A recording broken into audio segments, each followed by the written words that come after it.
When I walked into that courtroom, my daughter Cassandra giggled like I'd shown up wearing a clown suit. My son-in-law Marcus shook his head, probably thinking I'd embarrassed them again. Just the old fool playing hero. But then I saw the judge's face change.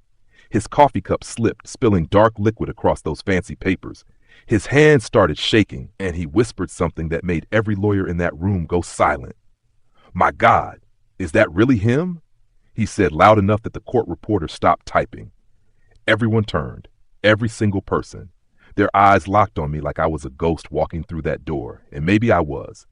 Because nobody, not my daughter, not her husband, not even my own grandchildren, knew who I really was until that day. My name is Solomon Hayes. I'm 78 years old, and when this story begins, I was living in a small apartment on the south side of Richmond, Virginia. What I'm about to tell you happened over the course of 43 years. Some of it I've never spoken about. Some of it I tried to forget. But on that Tuesday morning in September, when I walked through those courtroom doors, every secret I'd buried came crawling back to the surface. This is how it all started. This is why the judge knew my face. And this is what my daughter never knew about the man who raised her. The summer of 1981, I was 35 years old and thought I had my whole life figured out.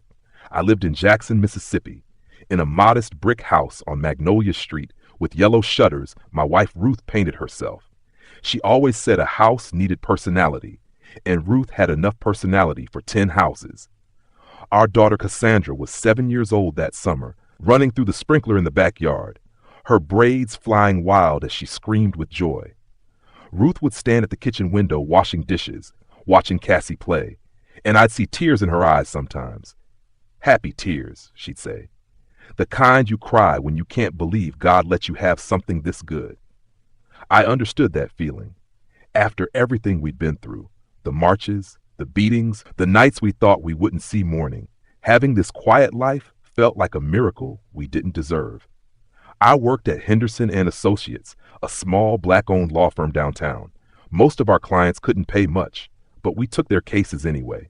Housing discrimination, police brutality, wrongful terminations, the kind of work that kept you up at night but let you sleep with a clear conscience. My partner, James Henderson, was 15 years older than me, with silver hair and a voice that could fill a church or a courtroom. He'd been fighting these fights since before I was born, and he taught me everything, not just about the law, but about surviving it. "Solomon," he'd tell me, lighting his pipe in our cramped office, "this work will take everything from you if you let it. You got to hold something back for yourself, for Ruth, for that little girl." I tried. God knows I tried. But some cases grab hold of you and won't let go, and in the summer of 1981, I took on a case that would change everything. His name was Willie Preston. He was 19 years old, worked at the lumber mill, and got arrested for a crime everyone knew he didn't commit. A white woman claimed a black man robbed her at the grocery store parking lot, and Willie happened to be walking home from work at the wrong time. No evidence, no witnesses except her. But that didn't matter in Jackson in 1981. If a white woman pointed her finger, that was all the proof they needed. His mama, Ms. Louise, came to our office with a coffee tin full of crumpled bills and loose change. She worked 3 jobs, cleaning houses during the day, waiting tables at night, doing laundry on weekends. Her hands were raw from bleach and hard work. "Please," she said, pushing that tin across my desk, "he's all I got." James looked at me across the office, and I saw something in his eyes that should have been a warning. But I took the case anyway. I told Miss Louise we'd fight for her son. I promised her. And promises, once you make them, they follow you to your grave. The case should have been simple. Willie had a time card showing he was at work when the robbery happened. His supervisor, a white man named Dale Morris, confirmed it. But 2 days before the trial, Dale changed his story. Said he might have been mistaken about the time. Said Willie could have slipped out during his break. I drove to Dale's house 3 times. The first time he wouldn't answer the door. The second time his wife said he wasn't home, but I saw his truck in the driveway. The third time he opened the door just enough to show me the fear in his face. "I got kids, Mr. Hayes," he whispered. "I got kids and a mortgage, and they told me what happens if I don't cooperate." He closed the door before I could ask who they were. I sat in my car outside his house for an hour, watching the sunset, feeling something dark and heavy settle into my chest. That night, I couldn't sleep. Ruth found me at the kitchen table at 3 a.m, reading through Willie's file for the 100th time. "Solomon," she said, her hand on my shoulder, "you can't save everybody." But I had to try. I had to. The trial lasted 3 days. I presented the time card. I brought in co-workers who swore Willie was at the mill. I questioned the woman's story. She said the robber was 6 feet tall, but Willie was 5'7". She said he wore a red jacket, but Willie didn't own anything red. It didn't matter. The all-white jury took 40 minutes to convict him. 40 minutes to destroy a 19-year-old boy's life. When they read the verdict, Miss Louise collapsed, just crumpled like someone cut her strings. I tried to catch her, but I was too slow. Willie looked back at me from the defendant's table, and I'll never forget his face. He wasn't angry. He was just tired. Like he'd known all along this was how it would end. They led him away in chains, and I stood there in that courtroom feeling like a fraud, like every promise I'd ever made was a lie. James put his hand on my shoulder as we walked out. "You did everything you could," he said, but we both knew that wasn't true. I could have done more. I should have done more. That night, I made a decision that would cost me everything. I decided I wasn't going to let them win anymore. Not like this. Not ever again. 3 weeks after Willie's conviction, I got a phone call at 2 a.m. The phone rang and rang, that sharp sound cutting through the darkness of our bedroom like a knife. Ruth stirred beside me, mumbling something about wrong numbers and crazy people. I picked up the receiver, and a voice I didn't recognize said, "Mr. Hayes, you need to come to the Riverside Hospital, now." They wouldn't tell me more than that. Just said to come alone and ask for Dr. Marcus Webb in the emergency room. I got dressed in the dark, moving quiet so I wouldn't wake Cassie. Ruth sat up, worry creasing her face in the dim light from the street lamp outside. "What's wrong?" she asked. I kissed her forehead and lied. "Nothing, baby. Probably just a client. I'll be back before breakfast." But I felt it then. That knowing in your bones when something's about to break wide open. I drove through empty streets, past closed shops and dark houses, my hands gripping the wheel so tight my knuckles ached. The hospital was on the edge of town, a gray building that looked haunted even in daylight. Dr. Webb met me at the emergency entrance, a young black doctor with blood on his scrubs and exhaustion in his eyes. "Mr. Hayes," he said, looking over his shoulder like he expected someone to stop us. "What I'm about to show you, you didn't see it here. You didn't get it from me, understand?" I nodded, following him down fluorescent-lit hallways that smelled like disinfectant and death. He led me to a small office and closed the door. From his desk drawer, he pulled out a manila folder and handed it to me with shaking hands. "I treated Willie Preston yesterday," he said quietly. "Prison infirmary sent him here for x-rays, said he fell down some stairs." He paused, his jaw tight. "Mr. Hayes, nobody falls downstairs and gets injuries like this.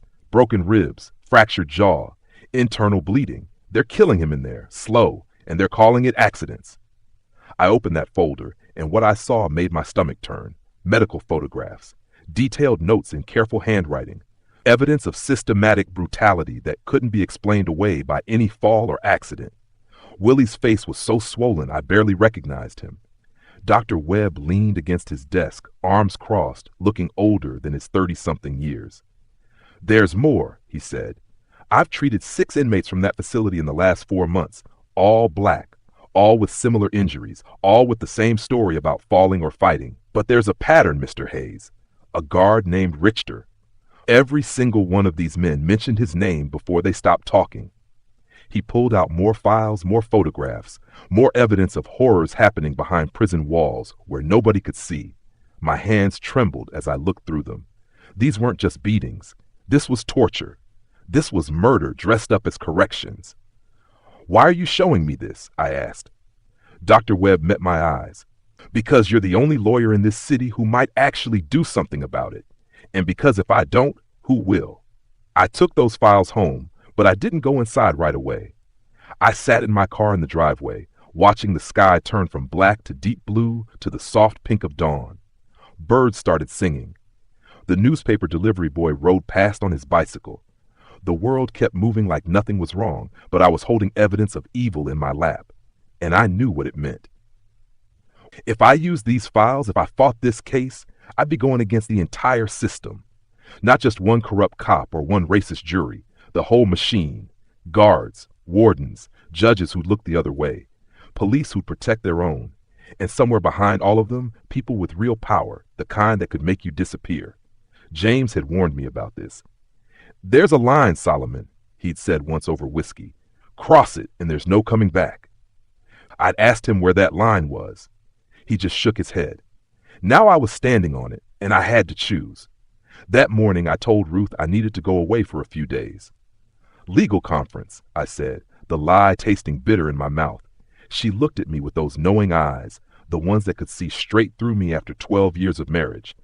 "Solomon Hayes," she said, "don't you lie to me. What's really going on?" I couldn't tell her. Couldn't risk pulling her into this darkness, so I held her tight and said, "I promise I'll be careful. I promise I'll come back." She held my face in her hands, searching my eyes. "That's not what I asked you to promise," she said, but I kissed her anyway and went to pack a bag. Cassie was eating cereal at the kitchen table, her little legs swinging under the chair. "Daddy's taking a trip," Ruth told her. Cassie looked up at me with those big brown eyes, milk on her upper lip. "Are you coming back?" she asked, so innocent, so trusting. "Of course, baby girl," I said. "I'll always come back to you." That's what I believed. That's what I promised. But promises don't mean much when you're fighting people who write the rules. I spent the next 5 days gathering evidence, talking to former inmates who'd been released, recording testimonies from families, documenting everything Dr. Webb had given me. I worked out of a motel room in Hattiesburg, spreading papers across the bed, filling notebooks with names and dates and patterns of abuse. I barely slept, barely ate, just worked, driven by something I couldn't name. Rage, maybe, or grief, or the desperate need to prove that justice was still possible in a world that seemed determined to prove otherwise. On the 5th night, I called home to check on Ruth and Cassie. The phone rang and rang. No answer. I told myself they were probably at church or at Ruth's sister's house, but something felt wrong. I called again an hour later. Still nothing. By midnight, I was in my car driving back to Jackson, my foot heavy on the gas, fear crawling up my spine like ice. I got home just before dawn. The house was dark.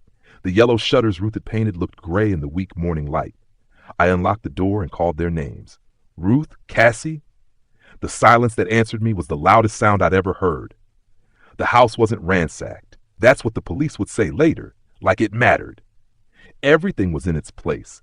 Ruth's coffee mug still on the kitchen counter, Cassie's toys scattered in the living room, the television playing static like someone had turned it on and walked away. But they were gone. My wife and daughter vanished like smoke. I tore through every room, calling their names until my throat was raw. Their beds were made. Ruth's purse was on the dresser, her wallet still inside with pictures of Cassie tucked in the clear plastic sleeves. Cassie's favorite doll, the one she'd named Princess Grace, sat on her pillow. She never went anywhere without that doll. Never. I stood in her room, holding Princess Grace against my chest, and felt my world crumble. On the kitchen table, I found a note, not in Ruth's handwriting, typed on plain white paper, no signature. It said, "Your family is safe. They'll stay that way if you forget about Willie Preston and everything else. Drop the case. Burn the files. Go back to your regular work. You have 48 hours to decide if you want to see them again." I drove straight to the police station. Talked to Detective Holloway, a white cop who'd always been decent to me, at least compared to the others. I showed him the note, told him everything. The files, the evidence, Willie Preston, all of it. He listened, taking notes, his face impossible to read. When I finished, he set down his pen and looked at me with something like pity. "Mr. Hayes," he said slowly, "I need you to think real careful about what you're saying. You're accusing prison officials of serious crimes. You're saying someone kidnapped your family. These are heavy accusations." I stared at him, disbelief flooding through me. "Heavy accusations? My wife and daughter are missing." He raised his hands like he was calming a wild animal. "We'll look into it. But Mr. Hayes, Sometimes women take their children and leave. Marital troubles, money problems, it happens more than you think. I stood up so fast my chair fell over. Ruth didn't leave me, I said through clenched teeth. Someone took them. Read the goddamn note. But Holloway just looked at me with those tired eyes, and I realized he wasn't going to help. Maybe he couldn't. Maybe he was scared too, or maybe he was part of it. I went to James Henderson's house next. He lived in a better neighborhood than mine, a nice 2-story with a wraparound porch and rose bushes his wife Dorothy tended like children. It was 8 in the morning when I knocked. Dorothy answered in her bathrobe, took one look at my face, and called for James without asking any questions. We sat in his study, and I told him everything while he smoked his pipe, silent, his face growing harder with each word. When I finished, he was quiet for a long time. Then he said, "Solomon, I'm going to tell you something I should have told you months ago. That guard, Richter, he's got connections. His uncle is State Senator Clayton Richter, the man who chairs the Criminal Justice Committee, the man who decides prison funding, the man who could shut down any investigation before it starts." He tamped out his pipe, not meeting my eyes. "I knew this case would end badly. I should have stopped you from taking it." I felt anger rising in my chest. "You knew, and you let me." "I didn't let you do anything," James cut me off. "You're a grown man, Solomon. I warned you there was a line. You crossed it anyway." We sat there in heavy silence. Finally, James leaned forward, his voice low. "Here's what you're going to do. You're going to burn those files. You're going to drop the case. You're going to get your family back and leave this alone. Because if you don't, Ruth and Cassie won't be the only ones who disappear." His words hit me like a physical blow. "You want me to just give up? Let Willie die in there? Let them win?" James stood up, walked to the window, his back to me. "I want you to live, Solomon. I want your daughter to have a father. Is that so terrible?" I thought about Cassie, about her smile, about the way she'd asked me if I was coming back. I thought about Ruth, about promises and yellow shutters and the life we'd built. And I thought about Willie Preston, 19 years old, being beaten to death in a cell while the world looked away. How could I choose? How could anyone choose between their family and doing what's right? I left James's house without answering him. Drove around Jackson for hours, the note burning a hole in my pocket, 48 hours counting down like a bomb.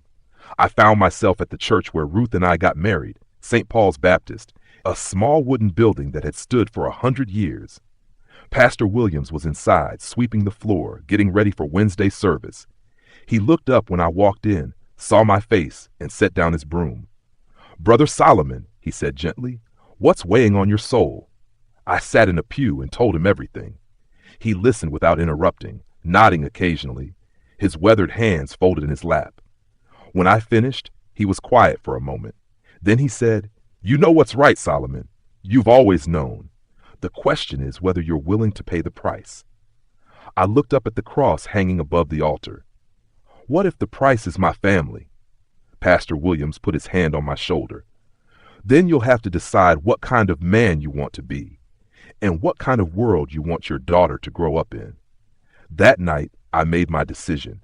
I called the number on the note. Yeah, there was a number, small at the bottom, easy to miss if you weren't looking. A man answered. "No hello." "Just yes?" I took a deep breath. "I'll drop the case," I said. "I'll burn the files. Just give me back my family."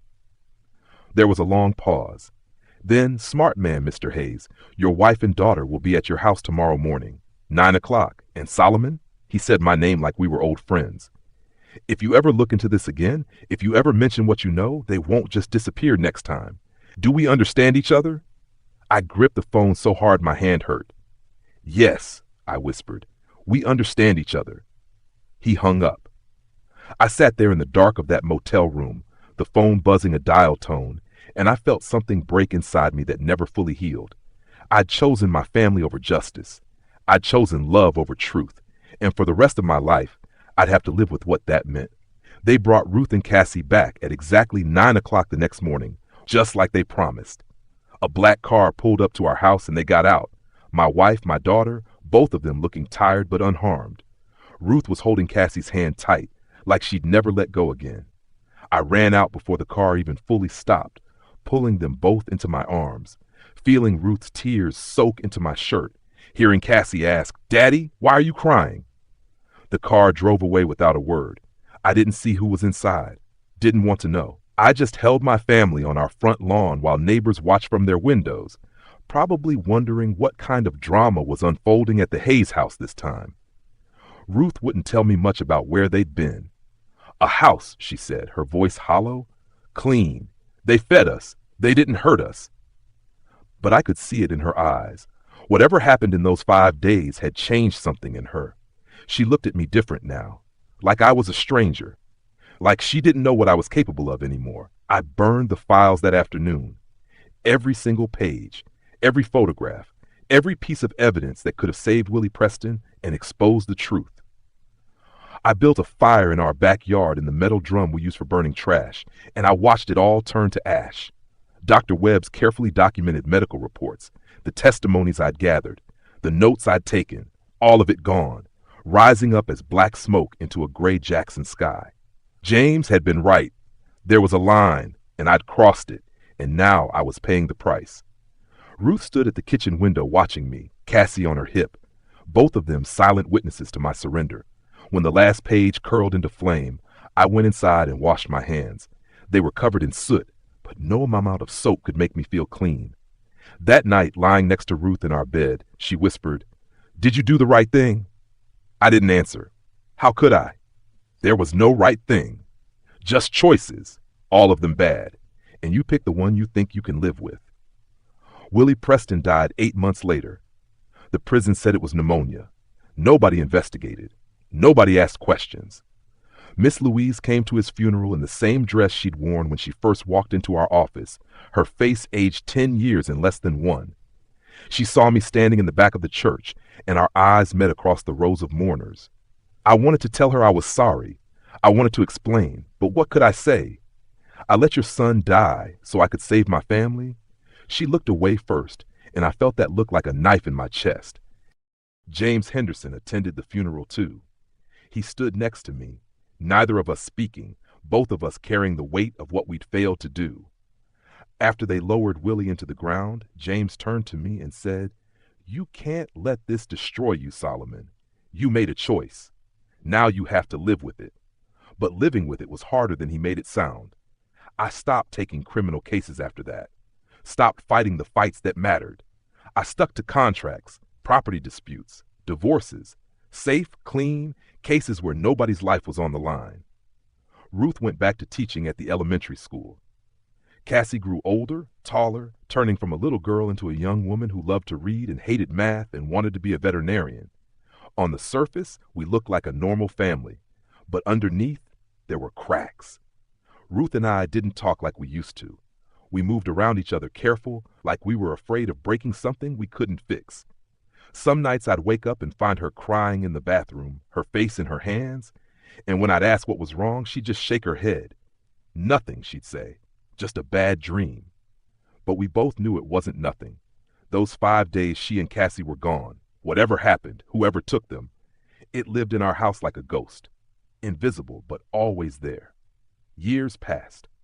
We stayed in that house on Magnolia Street with the yellow shutters.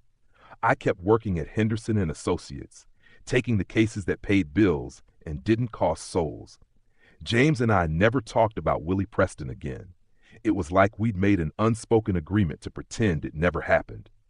But I thought about him every day, thought about his face in that courtroom, thought about Miss Louise's coffee tin full of crumpled bills, thought about the files turning to ash in my backyard. And I thought about the man I used to be, the one who believed justice was possible, who thought you could fight the system and win, and wondered what happened to him. Did he die in that motel room when I made the phone call? Or did he die slowly over years, eroding away piece by piece until nothing was left but a shell walking around pretending to be Solomon Hayes? Ruth got sick in 1995. Cancer, the doctors said. Started in her breasts, spread to her lymph nodes. We fought it with everything we had, surgery, radiation, chemotherapy, that left her weak and hollow-eyed. Cassie was 21 by then, home from college to help take care of her mama. I'd sit next to Ruth's hospital bed, holding her hand, and sometimes she'd look at me and whisper, Was it worth it, Solomon? Everything we gave up? I never knew how to answer that question. Ruth died on a Tuesday morning in February, with snow falling outside the hospital window and Cassie holding one hand while I held the other. The last thing she said to me was, "Tell her the truth someday. She deserves to know." I promised I would. Just another promise I wasn't sure I could keep. We buried Ruth next to her mother in the cemetery on the east side of town, under an oak tree that Ruth always loved. Cassie stood next to me in a black dress, crying so hard she could barely stand, and I held her up while my own heart was breaking. After the funeral, after everyone left and it was just me and my daughter standing at the grave, she turned to me and said, "Daddy, what did Mama mean? What truth?" I looked at my daughter, 21 years old, her mother's eyes, her mother's smile, and I lied to her. "Nothing, baby." She was just confused from the medication. Cassie studied my face, and I saw doubt there, but she didn't push, not then. That was the day I realized I'd been lying to her for 14 years. Lying by omission, by silence, by pretending our normal life was real. I kept working. What else could I do? Work was the only thing that made sense anymore. James retired 2 years after Ruth died, moved to Atlanta to be near his grandchildren. I stayed in Jackson, running the firm by myself, taking cases that didn't matter to people who'd forget my name as soon as I won or lost. Cassie finished college, got a job in Baton Rouge working for an environmental nonprofit. She met a man named Marcus at a work conference, tall, educated, ambitious. He was from a good family, had a degree from Howard, and thought he was too good for everything and everyone. I didn't like him from the start, not because he was a bad man, but because he looked at Cassie the way men look at trophies. Something to win and show off, not someone to love and protect. But Cassie was smitten, so I kept my mouth shut. They got married in 1999, a big ceremony that cost too much and felt too fake. I walked her down the aisle and handed her off to Marcus, and I felt like I was losing her all over again. They moved to Virginia after the wedding. Marcus got some important job in Richmond, something with the state government that he loved to talk about at family dinners. Cassie called me every Sunday, but the conversations got shorter, more strained. I could hear the change in her voice. The way she'd say, "We're fine," a little too quickly when I asked how things were going. The way she'd change the subject if I asked about Marcus. I'd lived with Ruth long enough to know what silence sounds like when it's hiding hurt. But I was in Mississippi, and she was in Virginia. And what could I do from 700 miles away except worry? Then, 3 years ago, Cassie stopped calling every Sunday. It became every other week, then once a month, then barely at all. When I'd call her, she'd sound rushed, distracted, like I was interrupting something important. Marcus would say hello in the background, but it always sounded cold, formal, like I was a business associate, not his wife's father. Last year, I decided to surprise them with a visit. Drove all the way to Richmond without calling ahead. When I got to their house, a big, beautiful place in a nice neighborhood, the kind of house that screamed, "We've made it," Cassie's face went pale when she opened the door. "Daddy," she said, blocking the doorway like I was a stranger, "you should have called first." I looked past her into the house. It was too clean, too perfect, like nobody actually lived there. "I wanted to surprise you," I said. "Is something wrong?" She glanced back over her shoulder, then stepped outside, pulling the door closed behind her. "Daddy, now's not a good time. Marcus is working, and I have things to do." But I saw it then, the way she stood favoring one side, the way she moved her arms stiff and careful, the makeup that was just a little too heavy, like she was covering something. I'd been a lawyer too long not to recognize the signs. "Cassie," I said quietly, "is he hurting you?" Her face did something complicated, surprise, fear, anger, shame, all at once. "Daddy, no. God, no. I'm fine. I fell, okay? It's nothing." But I'd heard that before. I fell. I'm clumsy. It's nothing. Words women say when they're protecting men who don't deserve protecting. I wanted to push past her, to confront Marcus, to drag my daughter out of that house right then. But Cassie looked at me with pleading eyes. "Please, Daddy, just go. I'll call you later, I promise." So I left. Drove back to Mississippi feeling sick and helpless and angry at myself for raising a daughter who lied to protect a man who hurt her. She called me a week later, her voice bright and fake. Sorry about last time, Daddy. I was having a bad day. But everything's fine now. Everything's good. Another lie. Another silence that said more than words. I started calling her every day after that. Cassie would answer, irritated, telling me she was busy, she was fine, she was an adult who didn't need her father hovering. But I couldn't stop, because I'd failed to protect Ruth and Cassie once before. I'd chosen wrong, and I wasn't going to make that mistake again. Then 2 months ago, I got a call from a lawyer in Virginia named Patricia Chin. Professional voice, careful words. Mr. Hayes, I'm representing your daughter in a legal matter. She's requested that I contact you. My heart stopped. What kind of legal matter? There was a pause. A restraining order, Mr. Hayes, against her other proceedings. She'd like your support. I was on the road within an hour. Drove straight through from Jackson to Richmond, 15 hours without stopping except for gas. When I got there, Cassie was staying at a women's shelter. The intake worker let me in, and I found my daughter in a small room with donated furniture, her face bruised, her arm in a sling, looking smaller than I'd ever seen her. She saw me and burst into tears. Daddy, I'm so sorry. I should have told you. I should have. I held her while she cried, and I made her another promise. The kind I knew I could keep this time. I'm going to help you, I said. Whatever it takes, I'm going to make sure he never hurts you again. She pulled back, looking at me with red, swollen eyes. He's fighting it, Daddy. The restraining order, the divorce, all of it. He's got expensive lawyers and connections, and I'm scared. I'm so scared. I took her face in my hands. Baby girl, I didn't protect you before. I made mistakes I've carried my whole life. But I swear to you, on your mother's grave, nobody's going to hurt you again. Not while I'm breathing. And I meant it. Even if it meant the world would finally see who I really was. I moved into a hotel near Cassie's shelter and spent every waking hour preparing for her court date. Marcus had hired Winston & Price, one of those big Richmond firms with mahogany offices and lawyers who wore watches that cost more than my car. They filed motions trying to dismiss the restraining order, claiming Cassie was lying, that her injuries were self-inflicted, that she was mentally unstable.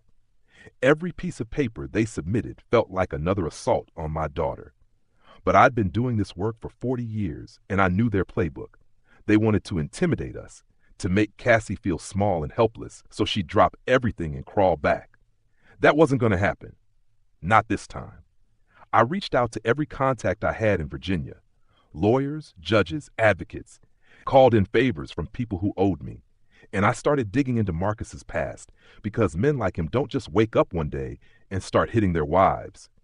There's always a pattern, always a history. I just had to find it. It took me 3 weeks, but I found her. Angela Mitchell. She'd been engaged to Marcus before Cassie, back when he was in grad school. I tracked her down in Atlanta, called her from a coffee shop, introduced myself, and asked if we could talk. She was quiet for a long time. Then she said, "What took you so long?" We met the next day. Angela was 38, a school counselor, smart and careful with her words. We sat in a booth at a diner, and she told me things that made my blood run cold. How Marcus had isolated her from her friends. How he'd fly into rages over nothing. How one night he'd pushed her down a flight of stairs and then convinced her she'd slipped. I left him after that, Angela said, stirring her coffee with a shaking hand. Broke off the engagement, moved to another city, changed my number. I was terrified he'd come after me, but he just moved on, found someone new. She looked up at me with tears in her eyes. That's your daughter, isn't it? I nodded. Will you testify? I asked. She closed her eyes. If I do, he'll destroy me. He's got connections, money, lawyers who'll make me look like a liar. I reached across the table and took her hand. Miss Mitchell, I know what it costs to speak up. I know what it means to face people with power. But my daughter is living in a shelter, scared for her life. And if we don't stop him now, he'll do this to someone else. Please. Angela agreed to testify. I flew her to Richmond and made sure she had protection, a hotel room far from where Marcus could find her. Then I kept digging, found 2 more women. One had dated Marcus in college, refused to talk, too scared. Another had worked with him at the state office. She'd filed a harassment complaint that mysteriously disappeared from HR records. She gave me copies she'd kept, documents that showed a pattern of controlling behavior, verbal abuse, and threats. I compiled everything into a file that grew thicker each day. But Marcus's lawyers were compiling their own file on me. They started sending investigators to Jackson, digging into my past, looking for anything they could use to discredit me. And that's when things got complicated, because my past wasn't clean.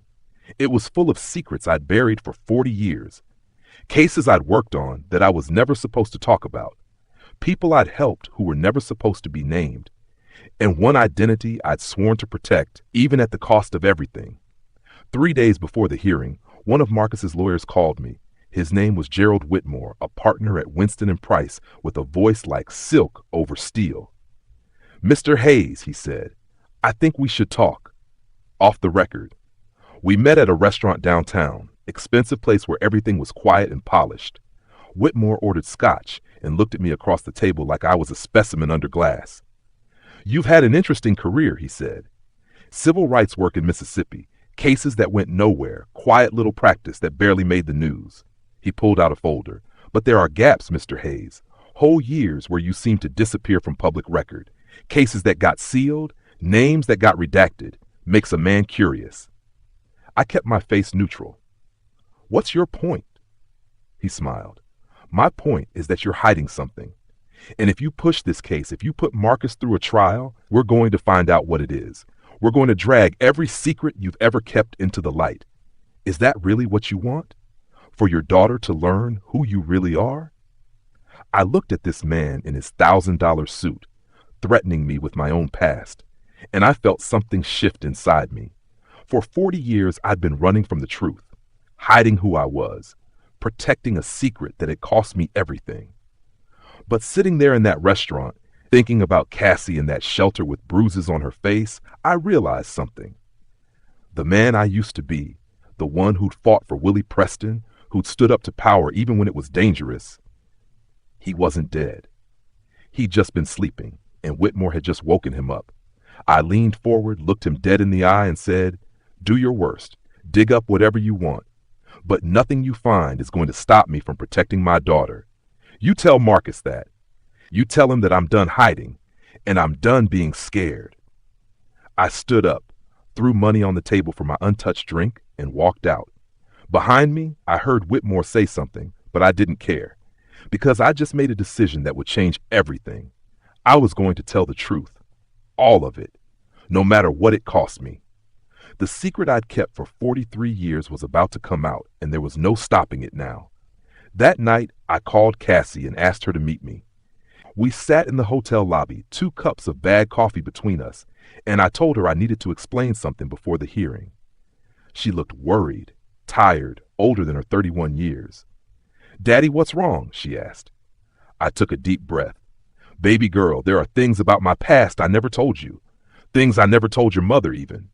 Things I buried because I thought that was the only way to keep you safe." She set down her coffee. "What kind of things?" I looked at my hands, old hands now, weathered and scarred from years of carrying weight I couldn't share. "You know I did civil rights work in Mississippi. You know about the law firm, about the cases. But what you don't know is what I did before that. Who I was before I became Solomon Hayes, small-town lawyer." Cassie frowned. "What do you mean, before you became Solomon Hayes? That's your name." I shook my head. "It's the name I took, but it's not the name I was born with." The story started in 1968. I was 22 years old, born and raised in Birmingham, Alabama. Real name Isaiah Booker. My father was a steel worker who died in a factory accident when I was 15. My mother cleaned houses for white families and sang in the church choir every Sunday. We were poor, but we had dignity. We had hope. And we had anger, righteous anger at a world that treated us like we were less than human. I got involved in the movement young, started with sit-ins, marches, voter registration drives. By 1968, I was working with SNCC, the Student Nonviolent Coordinating Committee, organizing protests, teaching people their rights, fighting the system one small victory at a time. That's when I met James Henderson. He wasn't just a lawyer back then. He was a leader, a strategist, someone who understood that the fight for freedom needed more than marches. It needed documentation, evidence, witnesses who could testify to the brutality happening in the South. He recruited me for something bigger, something dangerous, something that would change my life forever. They called it the Documentation Project, a secret network of activists and lawyers who infiltrated segregated institutions, prisons, hospitals, police departments, to gather evidence of civil rights violations. We weren't just taking notes. We were stealing files, recording conversations, photographing brutality that the authorities tried to hide. It was illegal, dangerous. If we got caught, we'd disappear. But we did it anyway because someone had to bear witness. Someone had to collect the proof that would one day bring these monsters to justice. I worked on that project for 3 years, from 1968 to 1971. I posed as a maintenance worker in county jails. I got hired as a clerk in police departments. I made copies of arrest records, use of force reports, autopsy photographs that showed innocent people beaten to death. And I sent it all to James, who passed it to lawyers and journalists, and eventually to federal prosecutors. We helped bring down sheriffs, police chiefs, prison wardens. We exposed torture, murder, corruption that went all the way to the top. But in 1971, everything fell apart. Someone in our network got caught. A woman named Denise Thompson, working in a courthouse in Selma, copying sealed documents. They arrested her, beat her, made her talk. She gave them names. Not everyone. She was strong, stronger than they expected. But enough. 6 people in our network got arrested. 2 disappeared and were never found. The rest of us went underground. James helped me create a new identity, new birth certificate, new social security number, new history. Isaiah Booker died in a house fire. At least that's what the official records said. And Solomon Hayes was born. I moved to Jackson, started over, became a lawyer the legitimate way. I married Ruth, had Cassie, built a normal life. But I was always looking over my shoulder, always waiting for someone to recognize me, always carrying the weight of the work I'd done and the people I'd lost. That's why I took Willie Preston's case. That's why I couldn't let it go. Because I'd spent years documenting the same brutality that was killing him. And I thought I could still save one more person. I thought I could still be Isaiah Booker, still be the man who fought back. Cassie sat there, her coffee long gone cold, staring at me like I was a stranger. So everything I know about you is a lie, she said quietly. I shook my head. The name was a lie. The history I told you was incomplete, but everything else, how much I love you, how I raised you, the man I tried to be, that was all real. I couldn't tell you the truth. I couldn't risk them finding me, finding you. She stood up, anger flashing across her face. Them? Who's them, Daddy? Who are you still scared of after all these years? I stood too, reaching for her. Baby, the people we exposed, they had power, money, connections. Some of them went to prison, but others they faded into different jobs, different cities. But they remembered. And when I took Willie Preston's case, when I started investigating that prison, someone recognized my work. Someone figured out that Solomon Hayes was asking the same questions Isaiah Booker used to ask. That's why they took you and your mother. That's why I had to stop. Cassie's eyes filled with tears. You let a man die to save us. You gave up everything you believed in. I nodded. I did, and I've carried that guilt every day since. But baby, I'd do it again, because losing you and your mother would have destroyed me in a way that guilt never could. The next morning, I got a call from Patricia Chen, Cassie's lawyer. Her voice was tight with tension. Mr. Hayes, we have a problem. Marcus's legal team just filed a motion to have you barred from the courtroom. They're claiming you're not properly licensed to practice in Virginia, and they're including some very specific allegations about your past. My stomach dropped. What kind of allegations? Patricia was quiet for a moment. They know, Mr. Hayes, about Isaiah Booker, about the Documentation Project, about your identity change. They've got records, old photographs. They're planning to claim you're a fraud who's been practicing law under false pretenses for decades. They're going to try to destroy your credibility and, by extension, destroy Cassie's case. I sat down hard on the hotel bed. This was it, the reckoning I'd been running from for 43 years. What are our options? I asked. Patricia's answer was blunt. You could step back, let me handle the case without you, or, she paused, or you could tell the truth first. Control the narrative before they do. There are people who remember the documentation project, Mr. Hayes. People who could testify that what you did was heroic, not criminal. If we frame this right, it might actually help Cassie's case. I spent the rest of that day making phone calls, reaching out to people I hadn't spoken to in decades. James Henderson was the first call. He was 83 now, living in a retirement community in Atlanta, but his mind was sharp as ever. When I told him what was happening, he was quiet for a long time. Then he said, "I always knew this day would, Solomon, or should I call you Isaiah?" I laughed bitterly. At this point, I don't even know who I am anymore. James cleared his throat. "You're both. You're the young man who risked everything for justice, and you're the father who sacrificed his principles to save his family. Neither one is wrong, Solomon. They're just different chapters of the same story." He agreed to testify, to come to Virginia and tell the court about the documentation project, about the work we'd done, about why I'd had to disappear. "It's time the truth came out anyway," he said. "We hid too long. Let the world know what we did. Let them know it mattered." I found 3 others from the old network. Marcus Williams, who'd posed as a prison guard and documented beatings. Catherine Lee, who'd worked in a segregated hospital and exposed how black patients were being used for medical experiments without consent. And Robert Bobby Jackson, who'd infiltrated a police department and recorded confessions obtained through torture. They were all older now, living quiet lives under their own assumed names. But when I told them what I needed, they all said yes. "We're tired of hiding too, Isaiah," Catherine told me over the phone. "It's time people knew what really happened back then. Time they understood what the fight for freedom actually cost."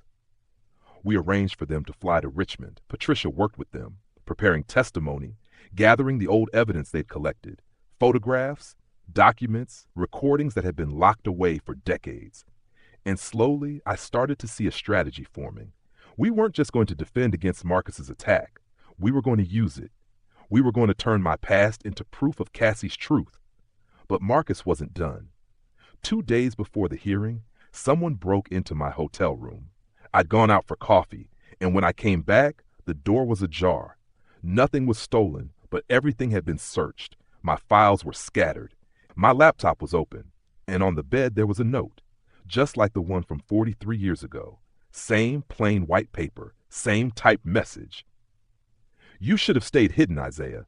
What happened to Ruth could happen to Cassie. Drop this case and disappear, or we'll make you disappear." I stood there holding that note, feeling the same fear I'd felt all those years ago. The same helplessness, the same impossible choice between protecting my family and fighting for what's right. But then I thought about Ruth's last words. Tell her the truth someday. She deserves to know. I thought about Willie Preston dying alone in a prison cell. I thought about all the people we documented being beaten, killed, erased from history because men with power decided their lives didn't matter. And I thought about Cassie, my daughter, living in fear because another man with power thought he owned her. I called Detective Morris at Richmond PD, showed him the note, filed a report. Then I called Patricia and told her to increase security at Cassie's shelter. And then I did something I should have done 43 years ago. I called a press conference. Well, Patricia called it. But I was the one who showed up at the Richmond courthouse steps the next morning, surrounded by cameras and reporters, with James Henderson beside me and my old comrade standing behind me. And I told them everything.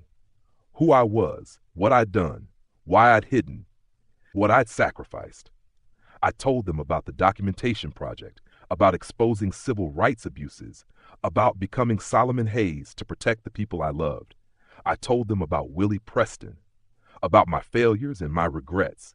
And I told them about Marcus, about the violence, about men who think they can hurt women without consequences. By the time I finished, reporters were shouting questions, cameras were flashing, and my phone was exploding with calls. But I didn't care, because the truth was finally out. And whatever happened next, at least I'd stopped running. The courtroom was packed. News of my press conference had spread like wildfire.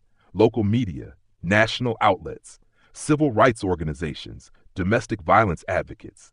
Everyone wanted to see what would happen when Isaiah Booker walked into court after 4 decades of hiding.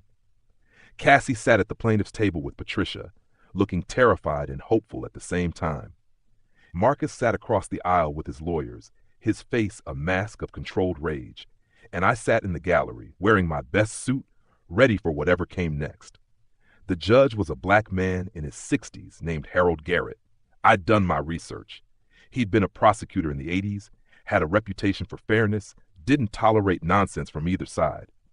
When he walked in and everyone stood, his eyes swept the courtroom and landed on me. For just a second, something flickered across his face. Recognition? Respect? I couldn't tell. He called the court to order and we began.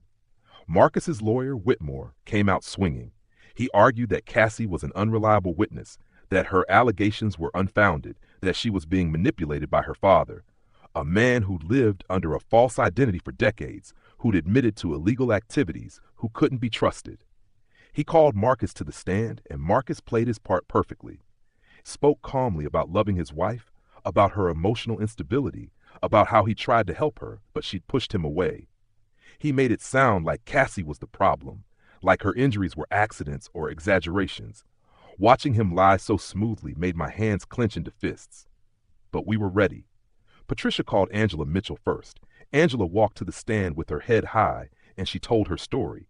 The isolation, the control, the violence.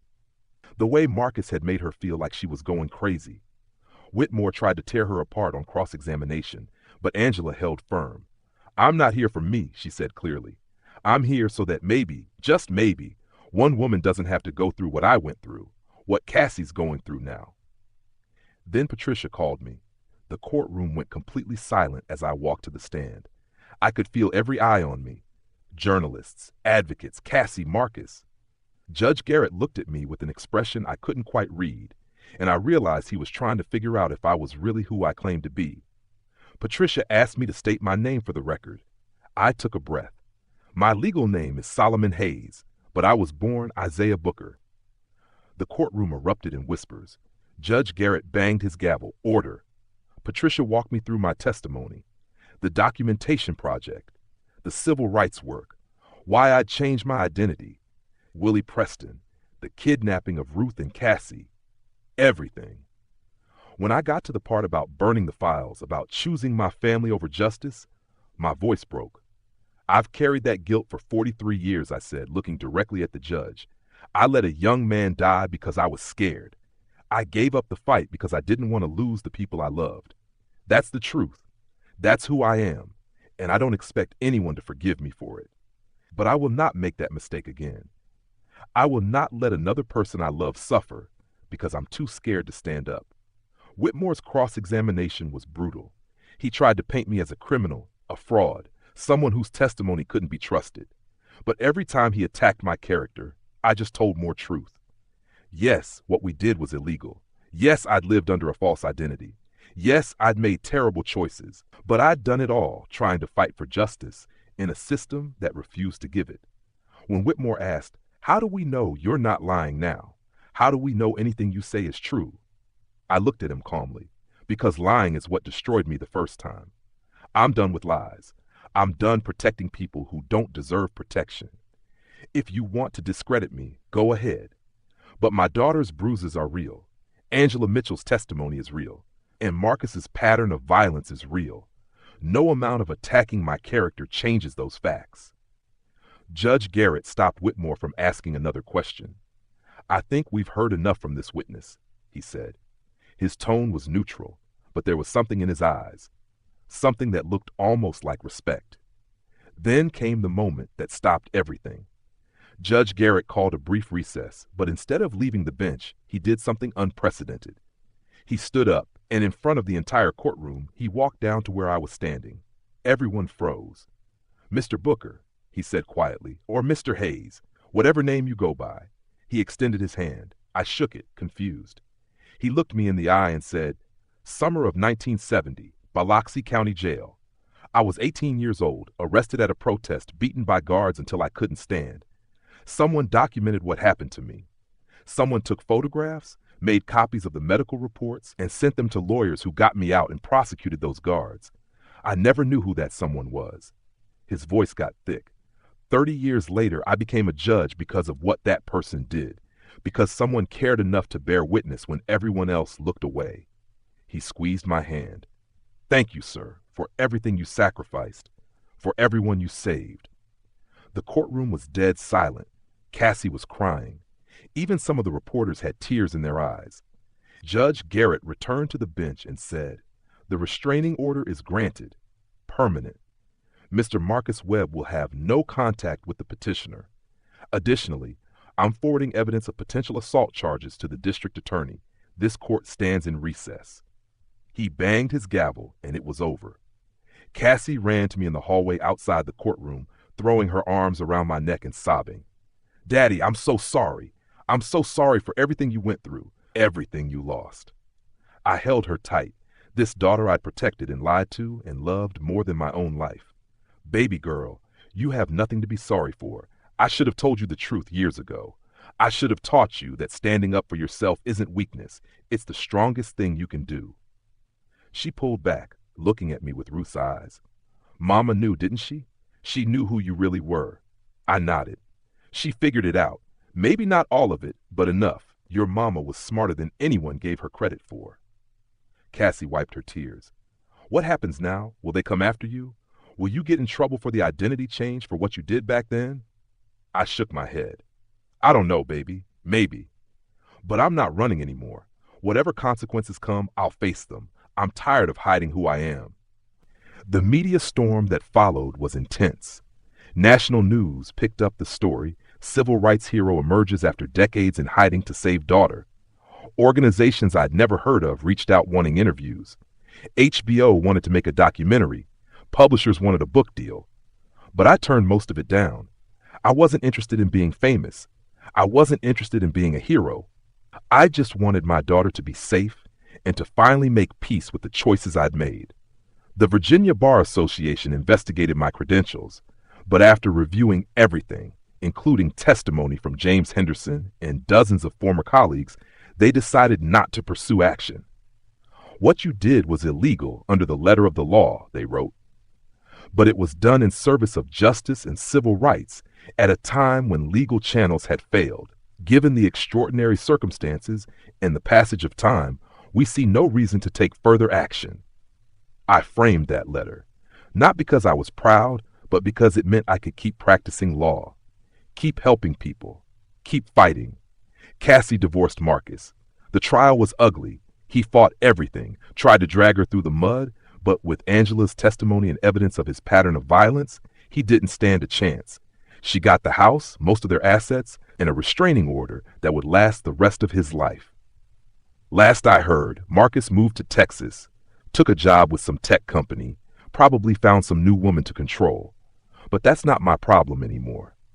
Cassie moved back to Mississippi, bought a small house 15 minutes from mine. She started working for a nonprofit that helps domestic violence survivors navigate the legal system. Says she wants to do for other women what Patricia Chin did for her. I couldn't be more proud. We have dinner every Sunday now, just like she used to call me, but now we sit across a table and actually talk about Ruth, about the past, about forgiveness and mistakes and second chances. Sometimes she brings up the documentation project and asks me to tell stories about the people we saved, the evidence we gathered, the small victories that added up to real change.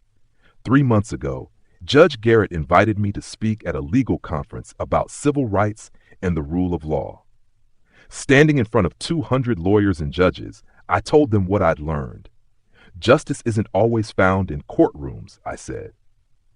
Sometimes it's found in dark hallways where someone's taking photographs of brutality. Sometimes it's found in filing cabinets where someone's making copies of evidence everyone wants to destroy. And sometimes justice means making impossible choices between the law and what's right. I don't have all the answers. I made mistakes that cost lives. But I also know this: every person who bears witness, who speaks truth, who refuses to look away, they're heroes, whether anyone knows their name or not. The applause when I finished was overwhelming. Afterward, people came up to share their own stories. Lawyers who'd done similar work, activists who remembered the documentation project, young people who wanted to carry on the fight. I shook hundreds of hands that day, and for the first time in decades, I felt like maybe, just maybe, The choices I'd made mattered. Last week, Cassie and I drove to Jackson and visited Ruth's grave. We brought fresh flowers and sat on the grass, telling her about everything that had happened. Mama would have been so proud of you, Daddy, Cassie said, for finally telling the truth, for fighting for me. I looked at Ruth's headstone, thinking about her last words. Tell her the truth someday. She deserves to know. Your mama gave me permission to be brave, I said. She always knew who I really was, even when I forgot. We sat there in comfortable silence, 3 generations connected by love and sacrifice, and the hard work of trying to do right in a broken world. As we drove home, Cassie asked, "So who are you really? Isaiah Booker? Solomon Hayes? Which one is the real you?" I thought about it for a moment. "I'm both," I said. "I'm Isaiah, the young man who believed he could change the world. And I'm Solomon, the father who learned that sometimes the most important person to save is the one sitting right next to you. I'm 78 years old, and I finally know who I am. I'm a man who made mistakes, a man who lost and found himself, a man who's still fighting." Cassie reached over and squeezed my hand. "Well, Daddy, whatever your name is, I'm glad you're mine." That courtroom moment, when Judge Garrett recognized me, when he shook my hand in front of everyone, that's when I finally understood something. The work we did in the documentation project all those years ago, it didn't disappear when I became Solomon Hayes. It lived on in every person we helped, every guard we got prosecuted, every victim who got justice, every young person like Harold Garrett who decided to become a judge because someone cared enough to bear witness. Willie Preston didn't get that justice. I'll carry that weight until the day I die. But maybe this is my redemption. Maybe saving my daughter, speaking truth, showing her that you can fall down and still get back up. Maybe that's how I finally make peace with the man I was and the man I am. If you've made it to the end of my story, I want you to do something for me. Drop a comment and tell me where in the world you're watching from. Tell me if you've ever had to choose between 2 impossible things. Tell me if you've ever had to find the courage to stand up when everything in you wanted to stay hidden. Because that's what these stories are really about. Not just what happened to me, but what happens to all of us when we're pushed to our breaking point and have to decide who we want to be. Like this video if it moved you. Subscribe if you want to hear more stories about real people facing real choices. And remember, it's never too late to tell the truth. It's never too late to fight for the people you love. And it's never too late to become who you were always meant to be. My name is Isaiah Booker.